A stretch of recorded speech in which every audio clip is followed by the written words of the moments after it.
102.3 Radio Free KJLH. It's your girl Nautica de la Cruz, 1114. That is Miguel featuring J. Cole, which I love this song. I remember the first time I heard it, I was like, who is this singing? I gotta know him. And then PJ goes, oh yeah, I've known him for a long time. I said, really? Where's he from? He's from LA. I said, how come I've never seen him? I've never bumped into him. He's like, I don't know. Right. I have no idea. Kind of like a hermit out here for a long time. You are? Yeah, you have been. Yeah. But hey, it's paid off, hasn't Absolutely. it? God is good. Absolutely. Absolutely. All right, so album is out in stores today. Yep. You're also opening for the Usher tour. Mm-hmm. So you got a lot of friends that are on the bill with you, and I know that you are going to be performing tonight at the Viper Room later tonight on Sunset. Tickets are still available, and they could also buy them at the door. So if they want to go see you, absolutely. And you're also performing at Jimmy Kimmel tonight too. Yeah, I'll be at Jimmy Kimmel. It's a long day. I love it. You've been doing a whole day of media, haven't you? Yeah, we just did TV KTLA? earlier, KTLA. Okay. Yeah, which was really cool. All right. We actually sang the single. I just had my guitarist and my bassist. Shout out to Drew DeCaro and Kelsey Gonzalez. Those are my guys. They help me down every night. That's awesome.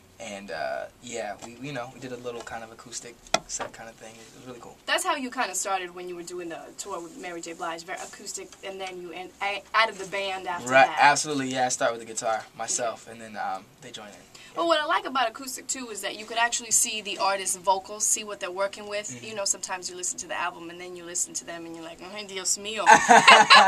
Is that the same person? Really? Oh, technology works wonders. Yeah, I have a little person behind the, curtains that sings for me every night. Okay. Yeah, I can't tell you his name because he's great. Oh, really? No, not at all. That's not true. I'm sorry. All right, Miguel, I want to talk to you. I want to ask you a little bit about what is your style, because when I listened to your album, it wasn't really all hip hop and it wasn't all R&B. What would you call it? What genre would it be? Or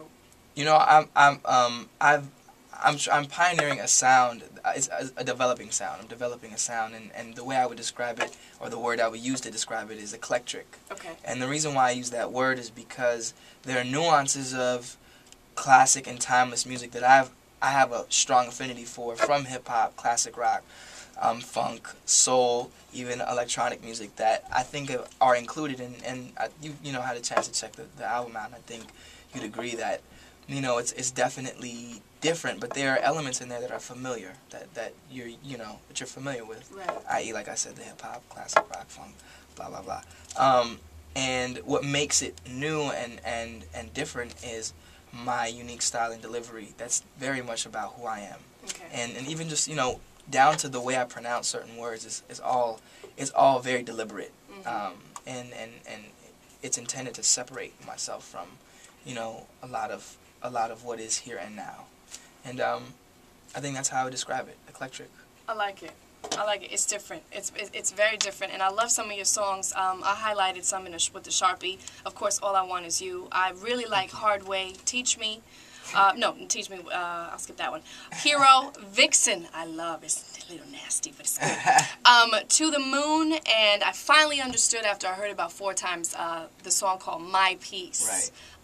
And you think it's about a gun, but it's more to it than that. Absolutely. So we're going to get into your latest single, which is Sure Thing. Tell me about what Sure Thing is about. Sure Thing is I'll give you a short story about. Sure Thing is a record that got me signed, and ironically so, because I never intended anyone to hear the song. Okay. I wrote it for my girlfriend at the time, who I unfortunately cheated on. Mm-hmm. And I felt that we had a special connection, and this was my way of just kind of getting it out there about how I really felt about her.